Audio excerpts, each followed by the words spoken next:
سأل سائل بعذاب واقع للكافرين ليس له دافع من الله ذي المعارج تعرج الملائكة والروح إليه في يوم كان مقداره 50,000 سنة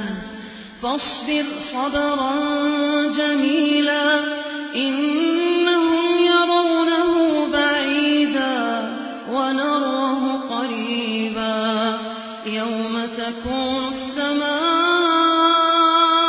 كالمهل وتكون الجبال كالعهن ولا يسأل حميم حميما يبصرونهم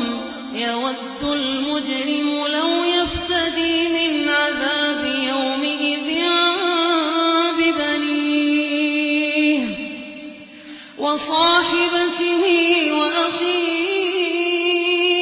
وفصيلته التي تؤويه ومن في الأرض جميعا ثم ينجيه كلا إنها لظى نزاعة للشوى تدعو من أدبر وتولى وجمع فأوعاه إن الإنسان خلق هلوعا إذا مسه الشر جزوعا وإذا مسه الخير منوعا إلا المصلين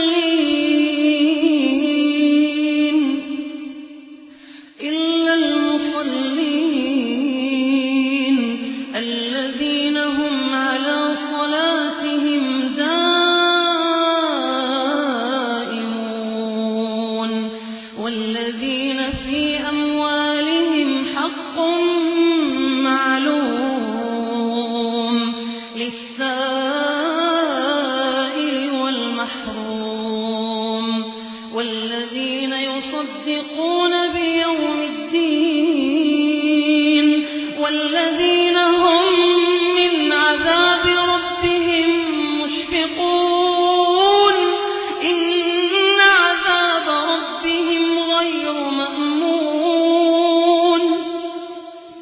إن عذاب ربهم غير مأمون